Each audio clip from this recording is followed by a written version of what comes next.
É Ítalo? Ah, agora estou vendo. Queridos, a paz do Senhor.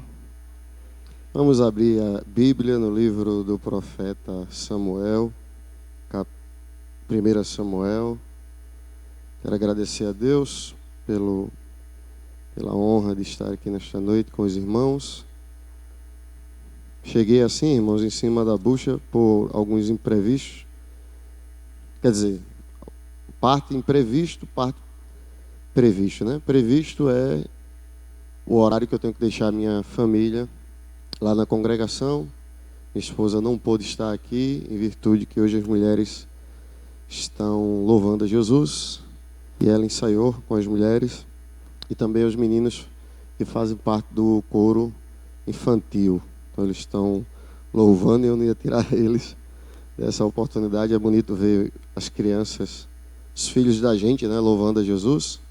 Muito bonito isso. Quando eles começaram a cantar no coro infantil, eu me lembrei que eu também fiz parte de um coro infantil, um coro de pré-adolescentes, adolescentes, depois jovem, né? E hoje tenho a honra de estar vivendo essa fase adulta. Mas era para chegar bem mais, não tão tarde assim, mas aí peguei um trio elétrico ali lá no Vila Eulália. Não deu para se identificar se era igreja evangélica, se era igreja católica, mas estava lá no Vila Eulália, no trio elétrico. Aí eu tive que voltar e tá aquela construção, né? Um grande desafio, né? Quem dirigiu o culto foi Mariana, Patrícia. Foi? Bom te ver, Patrícia. A gente tem muita coisa, né, para fazer. Muita.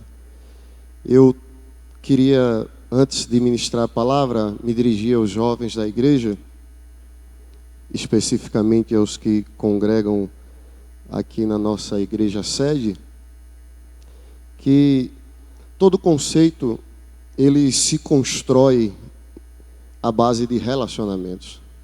Todo conceito ele se constrói à base de conhecimento. Então alguém só pode ter um conceito de mim se me conhecer. Se não me conhecer, não pode ter um conceito. Ninguém pode ter um conceito apenas me olhando, né, Jorge? Mas conhecendo. Quando a gente conhece alguém, a gente passa a entender o que aquela pessoa pensa, o que aquela pessoa acha, o que realmente se passa na mente e no coração dessa pessoa. Aí você consegue construir um conceito. Tudo aquilo que você não constrói em cima de um relacionamento passa a ser pré-conceito.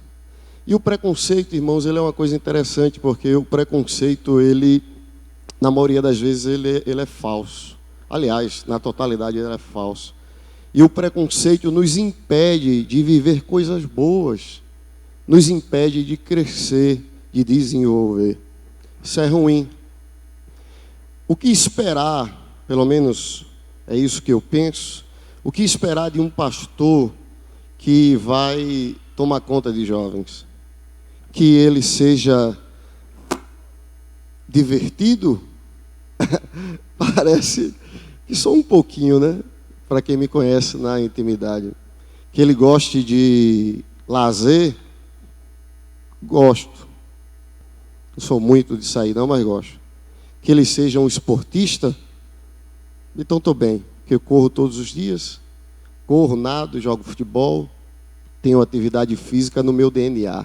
Desde criança, meu pai, ele era faixa preta de judô, ele treinava no esporte, então ele me levava, porque minha mãe ia trabalhar, levava eu e meus irmãos e colocou a gente para ficar jogando lá na escolinha do esporte. Então a gente passou uns 3 ou 4 fazendo isso. Meu pai era um esportista e colocou isso em mim, por isso que até hoje eu corro, sou uma pessoa que gosta da atividade física. São coisas naturais da vida que não influenciam no meu ministério, na minha vida, na minha chamada com Deus. É coisa natural, né, irmãos? Ir a um cinema, passar as férias com a família em Porto de Galinhas, essas coisas, ou qualquer outro lugar, são coisas do dia a dia. Isso não influencia na minha vida espiritual. Mas o que eu posso garantir à juventude, afeto, posso garantir que meus joelhos estarão orando por você. Posso te garantir que haverá muita paixão pela tua vida, intensidade, seriedade, irmãos, porque tem duas coisas principais na teologia de Cristo. A teologia de Cristo, ela tinha dois pilares: seriedade ou severidade e graciosidade. Aprendeu isso, né? Graça e disciplina. Isso é importante para a gente. Mas a gente precisa estabelecer conceitos. E conceitos se estabelecem com relacionamentos. Preconceito é covarde. Preconceito machuca. Preconceito prejudica mais quem tem do que quem sofre. Pode ter certeza disso. Capítulo 1 do livro do profeta Samuel. O irmão colocou algumas coisas ali. Tem muitas atividades aí. Dia 21, Patrício me ajudou nesse sentido, né? Dia 20, a Câmara Municipal. Foi um projeto do teu irmão, né? Com o Carlos Alberto. Estabeleceu o Dia da Juventude em Petrolina. Então, dia 21 é um feriado e a gente vai comemorar o Dia da Juventude da Igreja. Será no Aras, onde nós teremos um piquenique com uma corrida da amizade. Esse negócio é meu, mas eu esqueço de vez em quando. É uma atividade que a gente fazia na época da juventude, bem interessante. Então vocês procurem os da sede, já tem muita gente inscrita das congregações, inclusive pessoas inscritas das congregações de fora. O pessoal da sede procure Patrício e Mariana para que a gente possa participar. Na sexta-feira tem culto, né? A atividade só é até 16, não se preocupe, porque eu já tracei uma estratégia para que os jovens não faltem o culto. A gente ensaia lá e depois à noite a gente vem cantar aqui, em nome de Jesus. Gasta as energias lá e depois a gente vem louvar o nome de Jesus aqui. Capítulo 1 do livro de 1 Samuel, versículo 18 e 19. Ontem eu estava em casa e minha esposa foi para a oração e eu estava tomando conta dos nossos tesouros, das nossas bênçãos. E as bênçãos são bem agitadas, eu preciso muito aqui para acompanhar eles. Afinal de contas, eles têm o DNA do pai e da mãe. A mãe é mais calma, o pai é que é muito hiperativo. Apesar de que algumas pessoas podem achar que não, mas a hiperatividade é minha. E eles me deram uma canseira e eu deixei eles lá brincando com o avô. Peguei o tênis e fui correr para tirar o estresse. E correndo, fui conversando com Deus e perguntando a Deus o que vos falar. Porque a gente tem que vir aqui sempre perguntando ao Senhor. E durante a minha corrida, o Senhor falava comigo uma coisa interessante. Eu nunca me ative a isso, mas Deus falou comigo e eu fui incomodado pelo Espírito Santo e comecei a pensar sobre isso. Sobre Ana. A Bíblia diz que Ana, ela não tinha filhos e para a cultura daquela época isso era uma dor para ela como mulher. Ela precisava gerar filhos e que esses filhos fossem homens para que pudesse entrar na genealogia de Eucana e ela manter essa genealogia. Ana, ela sofria também porque a Bíblia diz que ela tinha alguém que competia com ela e sempre lembrava da sua condição estéril de não produzir filhos. E Ana, ela toma uma atitude correta. Ela toma uma atitude de buscar a Deus e fazer um voto ao Senhor de consagrar o filho a Deus. A atitude de Ana é consagrar. A Bíblia diz aqui no capítulo 1 que ela entrega Samuel após Samuel ser desmamado. Dentro da cultura dos judeus, esse processo ocorria entre os 4 ou 5 anos de idade. Com 4 ou 5 anos, Ana chega para Eli e entrega Samuel. Não é fácil para uma mãe, né, irmãos?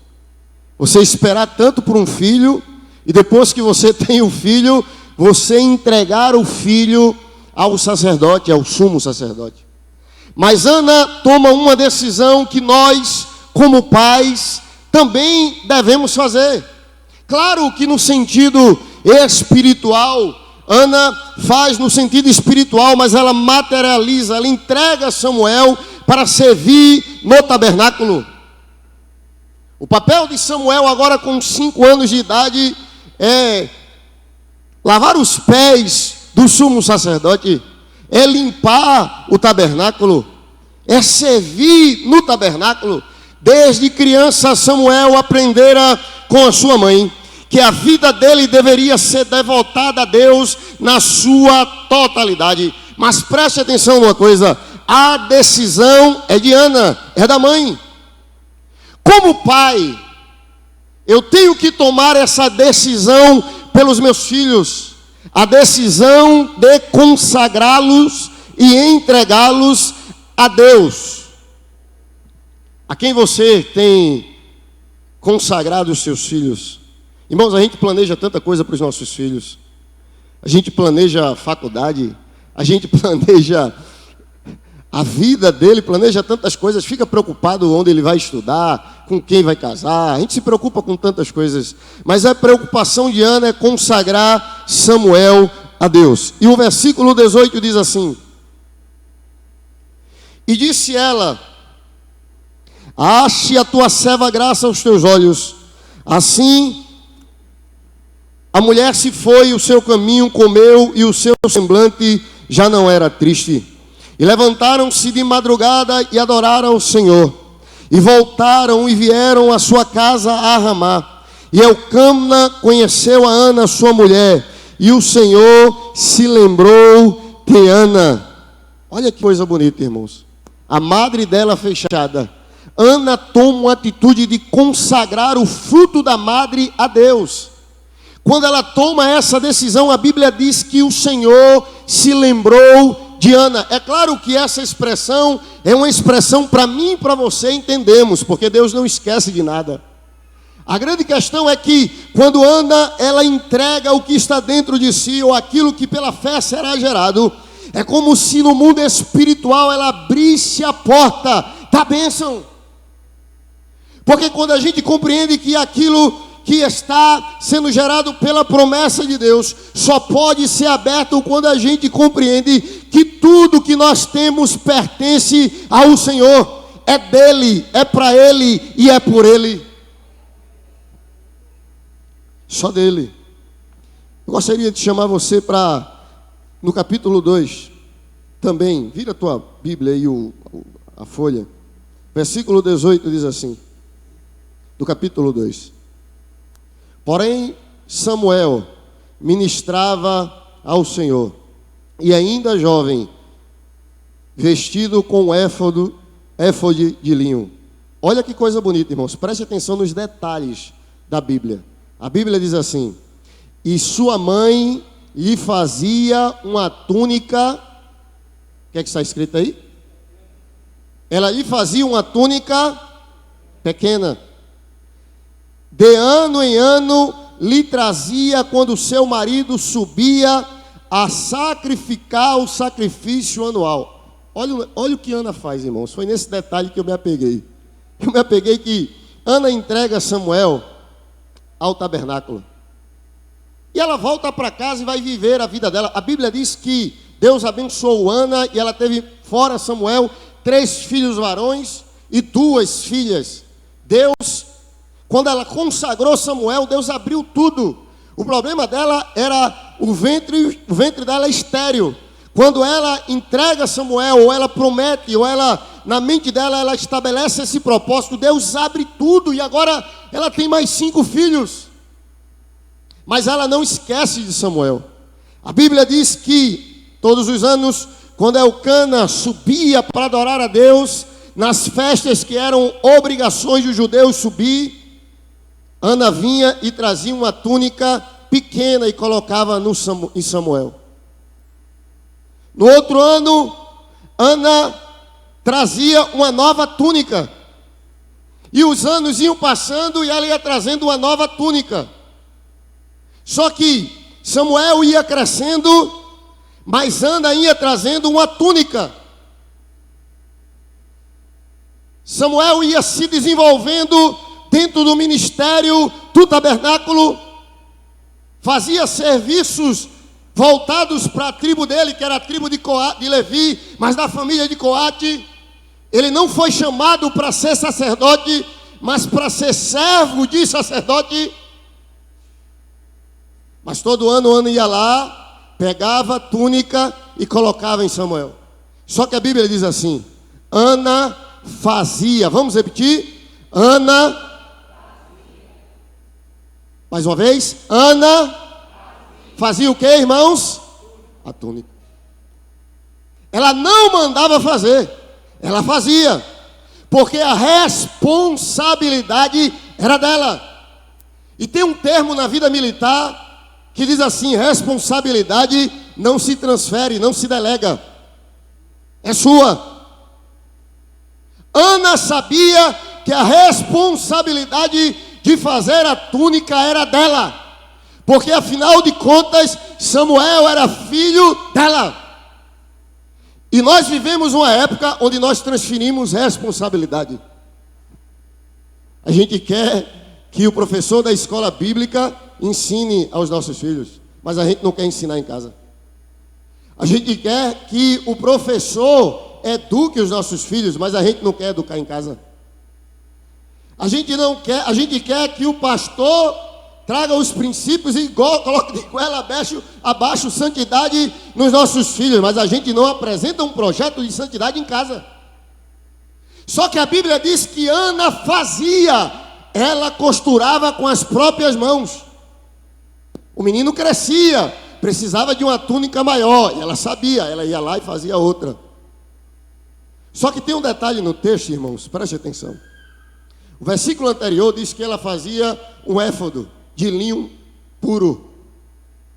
Todo ano, irmão, a mesma roupa. Olha a situação de Samuel. Com 5 anos de idade, Samuel recebe lá uma túnicazinha sem mangas, um colete branco. No outro ano, com 6 anos, o mesmo colete, só que agora maior, branco e de linho. Aí, no outro ano, o mesmo colete, branco e de linho. No outro ano, de novo, todo ano. Mas você não resiste na Bíblia em nenhum momento, Samuel dizendo: manhinha, de novo, manhinha, a mesma coisa. Não tem como trazer um roxo, um azul, um preto, um diferente. Nunca. Samuel recebia e ela vestia o mesmo. O outro menino só crescia, pequeno, ele ia crescendo. Primeiro, responsabilidade não se transfere pai nem mãe. A responsabilidade de vestir o teu filho é tua. A responsabilidade de consagrar ele é sua. É minha, é nossa. Só que a gente quer transferir, né? Uma certa mãe, há muito tempo lá no José Maria, assim que eu cheguei, naquela época, me procurou e disse assim: evangelista. Eu disse: pois não, aqui no José Maria a gente tem um problema. Eu disse: qual é o problema? Aqui não tem atividade para os meus filhos. Eu disse assim: como assim, irmão? Não tem atividade para o teu filho? Não tem, meu filho é jovem, não tem nada para ele aqui. Eu disse: irmã, dia de terça tem o que aqui? Ela disse: tem doutrina, culto da unção, né? Culto da unção, que é. Tá certo. Terça-feira tem o que, irmão? Estava chegando, queria saber. Terça-feira tem oração. Se domingo pela manhã, irmã, ela disse: tem escola bíblica. E domingo à noite, irmã, tem culto. E a irmã ainda diz que não tem nada para o seu filho. Nada na igreja para o teu filho. Nada. Se a oração não agrada a ele, se a escola bíblica não agrada a ele, se a doutrina não agrada a ele, estamos perdidos. O grande problema é que quer vestir ou quer que alguém assuma responsabilidades que são suas. Aí a gente prefere transferir para fulano, para Beltrano. E Ana entendeu isso, ela dizia: quem faz sou eu, quem vai cortar sou eu, quem vai costurar sou eu, quem vai preparar o tamanho, porque eu sei o tamanho do meu filho. A responsabilidade é minha. Francisco, irmão, coisa mais linda. Dá 10 horas da noite, Francisco e Alisson Filho, aí rota. Papai, ontem à noite, papai, diga, meu filho, ele está lendo pela segunda vez. Aliás, ele já leu pela segunda, está vindo a terceira. Diga, meu filho, papai. Aí ele me contou a história de José. Que os irmãos de José, papai, José estava testando os seus irmãos para ver se eles tinham se arrependido. Tem um sorriso desse tamanho, irmão. Desse tamanho. Isso foi mesmo, papai, ele estava testando. Por quê? Papai, ele saiu me explicando. Porque a responsabilidade é minha, irmãos. Quando ele era pequenininho, eu sabia que ele não podia caminhar. E eu tinha que colocar ele para ler a Bíblia. E muitas vezes alguém dizia assim, mas é muito, 12 capítulos é muito. Hoje ele lê 4, 5, 6, 7. Porque ele vai crescendo e a túnica tem que crescer. Ele vai desenvolvendo e a túnica tem que esticar também. Porque senão ele vai parar na fé. Mas lá na frente está nu, está sem túnica. Para quem está do teu lado, diga, a responsabilidade é sua. A responsabilidade é sua. É sua. É sua, é minha. Alisson Filho puxou o pai, é mais arisco. É mais... Aí ele chega, ele está lendo, terminou 2 Timóteo. Diz, papai, o que é que tu entende, papai? Ele vai para a fila, ele vai colar. Aí Francisco Filho, não, papai, não pode olhar para a Bíblia, não. Deixa eu olhar, porque a túnica dele é menor do que a sua. O tamanho dele é menor, deixa eu olhar. Diga, papai, ele começa a filar na nota do rodapé e lê lá. E vai lendo, mas ele leu, eu sei que ele leu. E eu sei que ele vai crescer. E eu sei que a túnica dele também vai crescer. E eu sei que todos os anos eu tenho que renovar a túnica dele porque ele está crescendo. Eu não posso me apegar apenas à túnica de 2017. Eu tenho que construir uma nova em 2018. E se Deus me der a honra de viver 2019, túnica nova, experiência nova, tudo novo. Agora só novo no tamanho, porque a cor continua a mesma, branca. E o tipo de tecido continua o mesmo, linho. É o cana? Vamos ver se a gente bota um brim aqui. Se a gente bota uma chita. Não, filho, é linho. É linho branco. Por que branco? Porque branco fala de nobreza, fala de pureza, fala de santidade. Por que linho, irmãos? Porque linho não é fácil. Linho não é fácil. Linho, o cara tem que ir lá no caule do linho e arrancar, dar umas pancadas, é esforço. Para pegar linho como tecido, o indivíduo tem que suar, se esforçar, não é fácil não. Fazer túnica de linho não é fácil não. Mas para quem está do teu lado, diga assim, mas é possível. Quem fazia? Ana, responsabilidade não se transfere. Quando é que ela fazia? Repita comigo, todo ano. Quando é que Ana fazia? Quando? Todo ano. Todo ano. Constância, irmãos. Sermos constantes. Que às vezes a gente vive de momentos, né? A gente faz agora, mas não faz depois. É o chamado crente de, com todo respeito, entendo o que eu vou dizer, é o chamado crente de congresso. Crente de congresso é aquele crente que ele precisa daquilo ali, não que o congresso seja errado, é correto, é bênção, mas ele vive daquilo, aí daqui a pouco passa ele, ele não consegue ser constante. Mas a postura de Ana era todo ano, orientação, comportamentos espirituais. De que ela fazia? De linho, nobreza, serviço, obediência. Uma das características do linho é a durabilidade. O linho era assim, ó, preste atenção. Como ele era servo no tabernáculo, ele ia sujar constantemente a roupa que ele utilizava, natural. Só que o linho é um tipo de tecido que quanto mais água ela recebe, ou ele recebe, melhor ele fica. Quanto mais água joga no linho, mais a durabilidade dele é testada. Linho não é tecido que quando a água pega nele, ele se destrói. Feito aquele tipo de roupa que o indivíduo compra ali no camelô. Que o cara pega a camisa que na primeira lavagem que ele passa, já fica metade da cor. Linho não. Linho, quanto mais água, mais puro fica. Mas quanto tempo passa, melhor ele fica. Aí ela fazia de linho, para querer dizer o quê? O relacionamento espiritual com Deus é assim. Quanto mais você trabalha para Ele e se lava nas águas purificadoras da sua palavra, mais forte e mais santo você fica. Só me fortaleça. Uma chita, que chita, menina, é linho. Um brim, não, um din, não, um linho. Fosse hoje, hein, pastor? Fosse hoje, quando a gente vive essa época das novidades, né? E o principal, irmãos, o modelo da roupa de Samuel, não estou falando de roupa de uso e costume, não. Estou falando no sentido espiritual. O modelo da roupa que Ana fazia para Samuel, ela estava dentro do tabernáculo. O modelo da roupa não foi copiado fora. O modelo da roupa estava na palavra, na lei de Moisés, nas escrituras. Ela fez o padrão da palavra. Ela não trouxe nada que estava fora. Ela seguiu tudo que estava dentro. E o pior, ou melhor, não sei, que a Bíblia diz que todo Israel estava corrompido. Pior, todo. Inclusive quem estava dentro do tabernáculo. Eli, Ofinéias. Esqueci o nome do outro abençoado. Ofni e Finéias. Os dois. Samuel foi entregue e Samuel cresceu com os dois, irmão. 2 desviados dentro da igreja. Sabe o que os irmãos de Samuel faziam dentro da igreja? Namorar, tudo namorador. Só ia para o culto para namorar.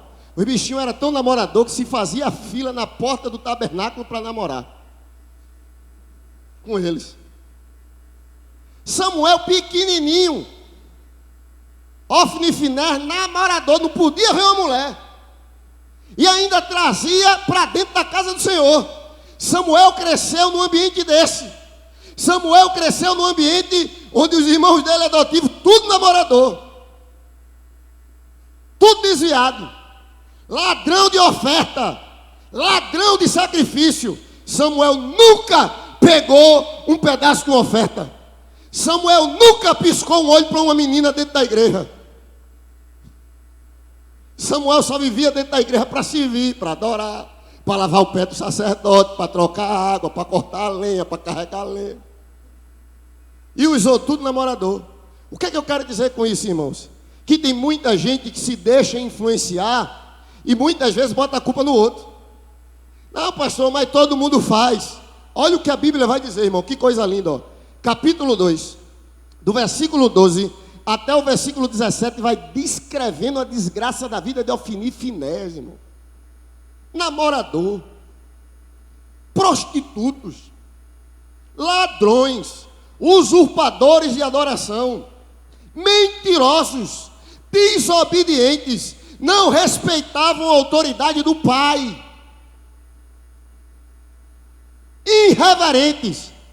Se você ler do versículo 12 até o versículo 17, eu vou só ler o 16 e 17 para você.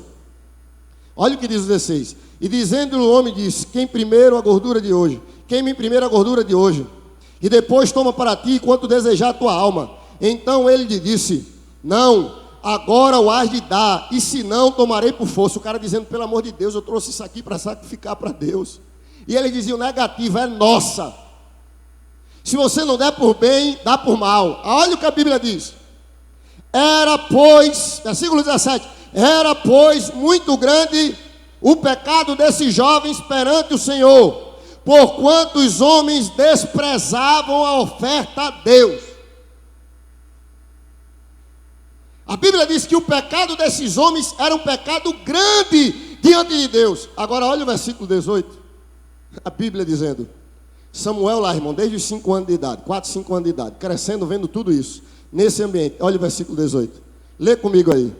Só a parte A do versículo 18. Abre tua Bíblia e lê comigo. O que é que está escrito aí?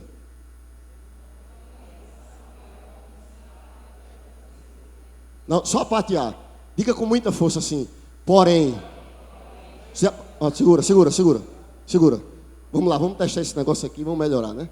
Vamos lá. Quando eu disser 1, 2, 3, você vai dizer porém. Aí depois eu digo outra coisa. 1, 2. Para aí.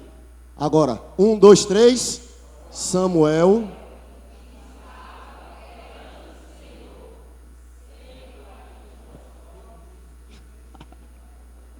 Ofni e Finéias, namorando. Porém, Samuel ministrava perante o Senhor. Ofnias e Finé roubando oferta. Samuel ministrando ao Senhor. Tem gente que diz assim, mas pastor, todo mundo faz. Porém, você foi chamado para servir ao Senhor. Mas pastor, todo mundo está dizendo. Porém, você foi chamado para servir ao Senhor. Pastor, todo mundo está usando. Porém, você foi chamado para servir ao Senhor. Pastor, todo mundo está vendo na internet. Porém, você foi chamado para servir ao Senhor. Tem dúvida disso? Texto, irmãos, eu acho interessante isso. E bichinho, ô bichinho namorador. Porém, Samuel, estava namorando, irmão, dentro da igreja, dentro do tabernáculo. Só que a Bíblia diz assim, porém, Samuel ministrava perante o Senhor. E ainda jovem, vestido com um éfode de linho. Irmão, que orgulho, né? Ah, pensou? Ofni e Finé, deixa de... Rapaz, quer ser mais crente do que eu. Rapaz, deixa de besteira. Desse tamanho, devendo aproveitar a vida. Desse tamanho, as meninas, namoradas. Rapaz, deixa de besteira. E o caba lá, de éfode. Não, mamãe fez o meu éfode esse ano. Estou crescendo, o ano que vem vai chegar um novo para mim. Mas rapaz, vamos namorar não, servir ao Senhor. Mas vamos fazer umas coisas erradas não, servir ao Senhor. Mas isso é besteira, servir ao Senhor. A Bíblia diz, porém Samuel se ministrava ao Senhor, ainda sendo um menino. Um menino. Por que ele servia ao Senhor, irmãos? Por causa de Ana, irmãos. Que orgulho para Samuel. Ano que vem mamãe vai trazer a minha túnica. Só que eu cresci, né? Menino está espichando, vai crescendo, aí uma túnica nova. Coisa linda, né? Versículo 18 diz que Samuel ministrava. Versículo 21. Olha comigo, versículo 21. Visitou, pois, o Senhor a Ana, e concedeu e teve 3 filhos e 2 filhas. Samuel, no versículo 18, ele era o que, irmãos? Ele era o que no versículo 18? Um menino. E o que é que esse menino fazia? Ministrava ao Senhor. Agora olha aqui, a fase passando. Versículo 21, parte C diz, e o jovem Samuel,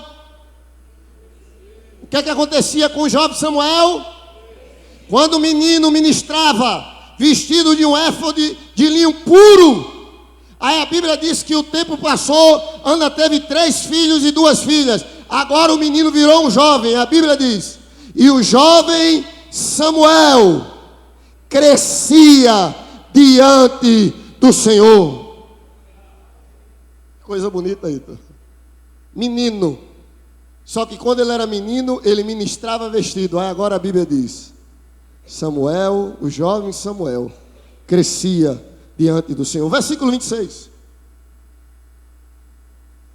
Olha o que a Bíblia vai dizer. Eu gosto da Bíblia, irmão, porque tem coisas que você fica... A Bíblia diz que ele era um menino. Aí a Bíblia diz que ele crescia. Aí o versículo 26 vai dizer assim, não sei da tua linguagem, mas eu vou dizer o que está aqui escrito na minha.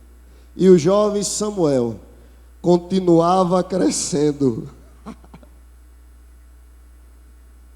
Isso não é só um sentido material não, irmão, isso é um sentido espiritual também. Samuel era um menino. Samuel se torna um jovem. A Bíblia diz que ele continuava crescendo. Os irmãos deles adulterando, prostituindo, mentindo, roubando, e Daniel e Samuel crescendo. Porque quem se mantém fiel a Deus continua crescendo. Quem se mantém fiel ao Senhor, vestido de linho puro e branco, não para de crescer. Escute isso aqui, jovem. Deus te chamou para o teu crescimento. Deus estabeleceu um projeto de crescimento para você. Agora tem uma coisa.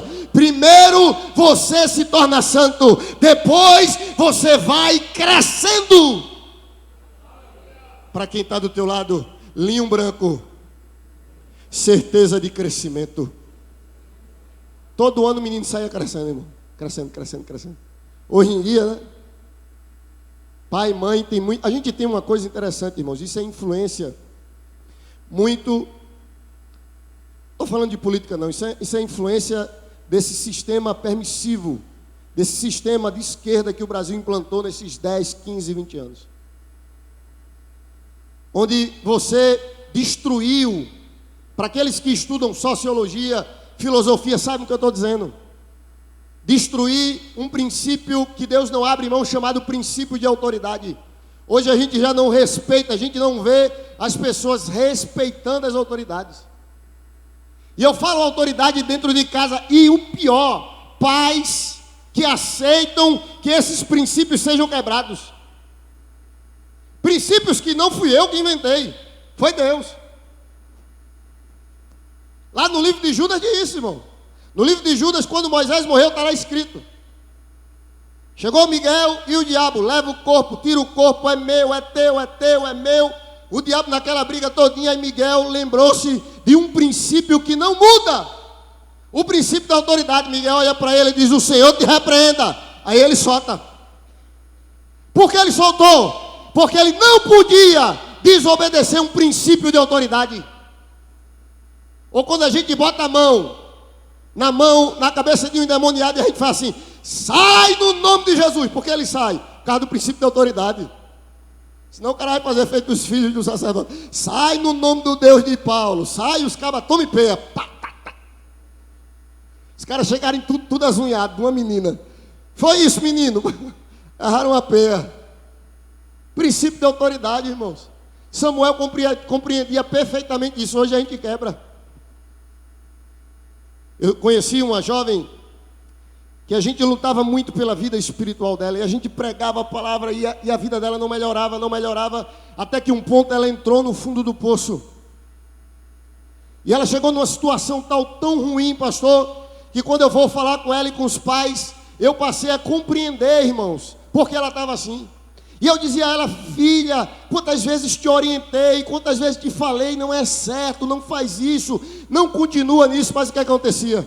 Eu dizia uma coisa aqui no púlpito, ou dizia uma coisa para ela, mas quando chegava em casa, os pais desfaziam, e os pais crentes. Não, o evangelista está exagerando, não é bem assim não. E a menina descendo de ladeira abaixo. A menina descendo de ladeira abaixo, e os pais: não é assim não. Faça o que você quer. O que importa é o teu jeito de ser. E eu não estava dizendo o que eu queria, eu estava dizendo o que a Bíblia mandava. Por quê? Princípio de autoridade quebrada. Quando o princípio de autoridade é quebrada, se dá mal. Por isso que Paulo ele diz assim: filhos, honrai pai e mãe. Pastor, mas meu pai não é crente. Princípio de autoridade é pai e mãe, não interessa. Princípio de autoridade. Samuel entendia isso, irmão. Olha, deixa eu te dizer uma coisa. Eli era um sacerdote omisso.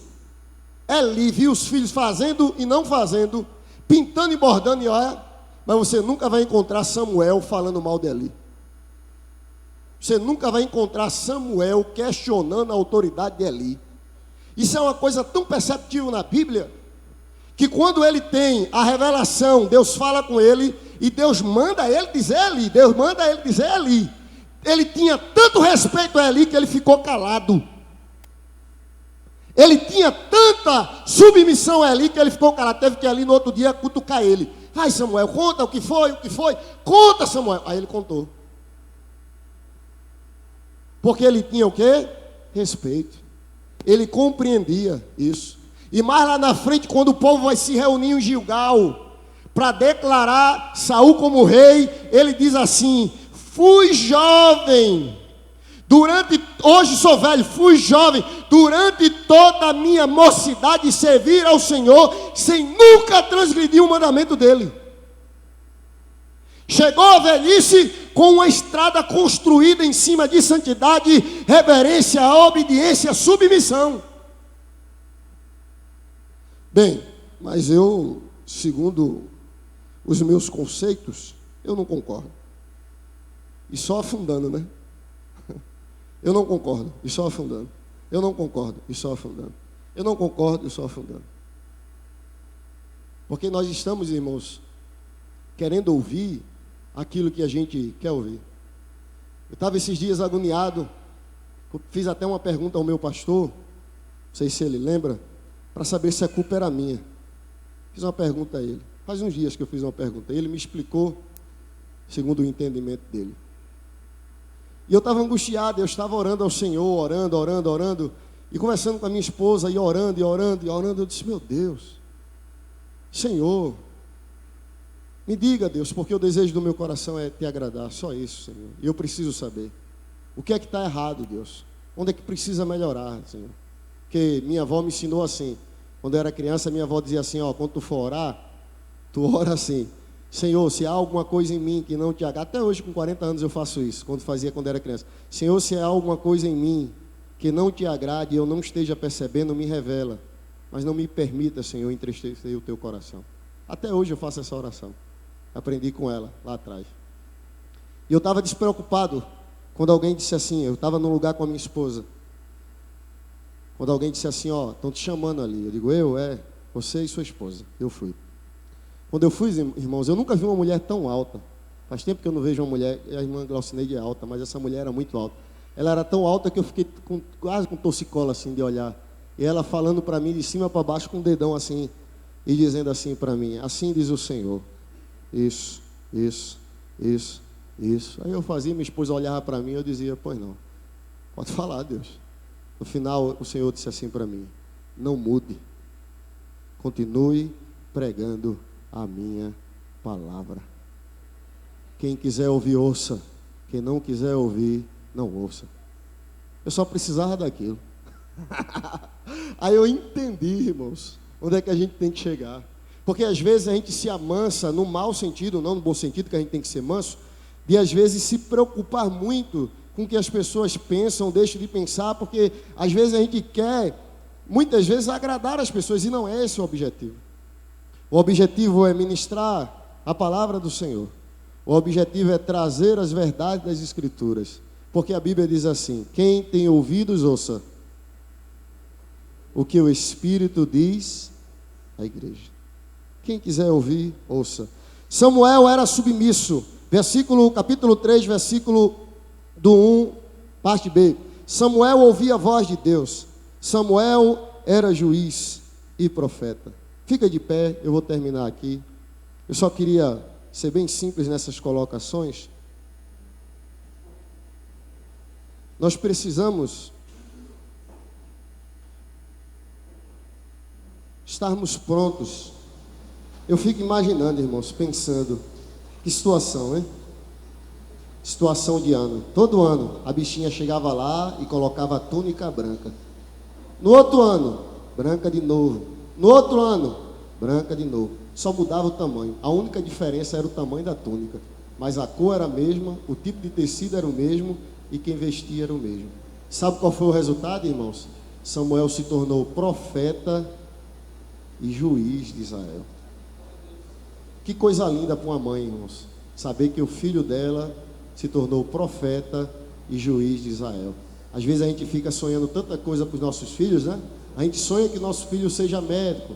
A gente sonha que nosso filho seja juiz. A gente sonha que e prepara, né? Gasta dinheiro para investir na educação, para ele falar inglês, para ele falar francês, para ele falar espanhol. A gente gasta dinheiro para ele saber química, física, mas a gente tem investido na vida espiritual dos nossos filhos? Porque mais lá na frente, sinceramente, olha para mim, o que é que vai adiantar se mais lá na frente o teu filho ou o meu filho for o melhor médico desse país e for um desviado? O que vai adiantar se a tua filha for a maior advogada desse país e uma desviada? O que é que vai adiantar se os nossos filhos forem super ricos e desviados? Você tem orado? Você tem feito culto doméstico? Você tem ensinado os seus filhos a ler a palavra? Você tem falado sobre eles, sobre submissão e obediência? Porque tem muita gente no século 21, tem muito crente que diz que é obediente e não entende nada de obediência. Porque obediência não é fazer o que eu quero. Obediência não é fazer o que eu concordo. Isso não é obediência. Fazer o que eu quero e fazer o que eu concordo é conveniência. Estude a palavra. Se não quiser acreditar no pastor Alisson, vai lá no dicionário e vai estudar a palavra obediência. A palavra obediência é fazer aquilo que eu não quero e que eu não concordo. Isso é obediência. Como é que eu vou obedecer? Só gosto de cuscuz com bode. Aí chego na casa de Ricardo, Ricardo bota um prato de cuscuz com bode e diga assim: coma, seja obediente. Eu gosto. Eu quero ver o cara sendo obediente comendo jiló, comendo aquilo que não gosta. É assim as coisas de Deus. As coisas de Deus é assim, meu filho. As coisas de Deus, muitas vezes a gente olha assim: meu Deus, é Jesus. Ou você acha que é fácil, irmão? Jesus olhou para os discípulos, para o povo. Alguém disse assim para Jesus: eu vou te seguir para onde tu for, eu vou fazer não sei o que, eu vou não sei o que, eu faço isso, eu faço aquilo. Jesus olhou para tudo e disse assim: quem quiser vir após mim, negue-se a si mesmo, tome sua cruz e siga-me. Seguir para onde? Para a morte.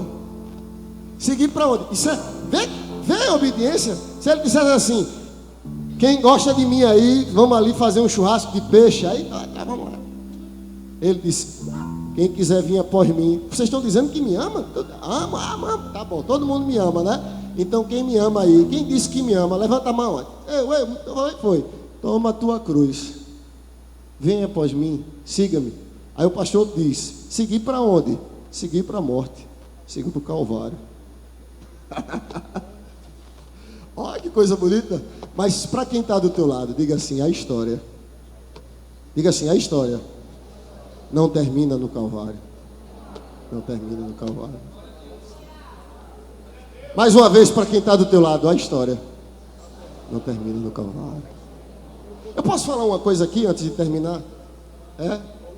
Ali é o começo. É porque tem muita gente que pensa que é o fim, mas não é. Deixa eu te dizer um segredo aqui que eu estava falando esses dias. Eu estou dando doutrina sobre o tabernáculo.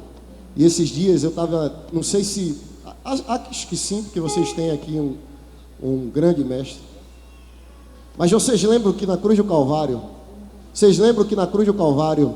tem uma coroa de espinho na cabeça de Jesus? Não diz? Uma coroa de espinho na cabeça de Jesus? Vocês já pararam para pensar e analisar o significado daquela coroa? O significado daquilo que está na cabeça de Jesus? Já pararam? Alguém já parou e perguntou: mas por que uma coroa de espinho?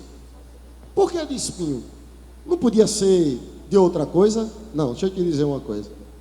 Jesus, ele é a figura, ele é figurado lá no altar do sacrifício. Ele é figurado, ali o altar é figurado dele, e a madeira que constrói aquele altar é madeira de acácia. Só que a acácia, ela é uma árvore que é plantada no deserto, e ela tem uma característica interessante nela: ela tem um bocado de espinhos. A acácia é chamada, aqui é Sanepave? Sanepave? Não, aqui é Sanepave em Petrolina ou em José? Não, Sanepave que faz a limpeza. É Sanepave? Pronto.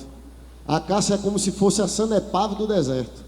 Ela tinha os espinhos e o vento trazia toda a sujeira do deserto e ficava seguro nos espinhos.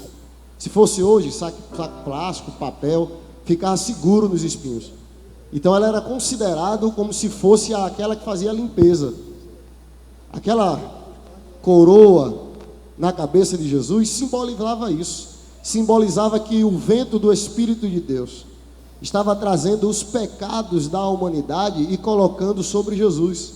Só Jesus poderia reter o pecado do homem.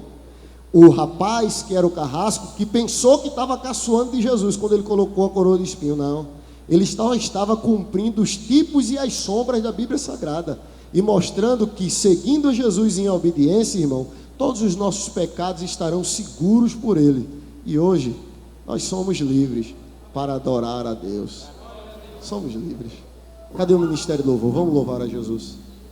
Pergunta aí para o teu irmão aí que está do teu lado aí. Fala com ele aí. E aí, meu irmão? Tem túnica na tua vida? Pergunta para ele aí. Se ele for pai, se ele for mãe, pergunta aí. Está fazendo a túnica do teu filho? É de linho branco? Todo ano você renova a túnica? Todo ano? Tem feito a tua parte? Sabe qual foi o futuro de Samuel? Samuel foi entregue um menino. Samuel se tornou um jovem. Samuel se tornou um adulto. Samuel começou pegando lenha, lavando o pé de sacerdote e limpando o tabernáculo. Samuel termina os seus dias como o maior juiz e um dos maiores profetas de Israel. Porque o que a gente planta hoje, aqui no presente, na vida dos nossos filhos, vai explodir lá na frente, irmão. Vai nascer lá na frente. Hoje a gente paga o preço, mas lá na frente ele vai gozar os frutos de uma vida com Deus. Obrigado pela confiança. Reclama com o próprio coração.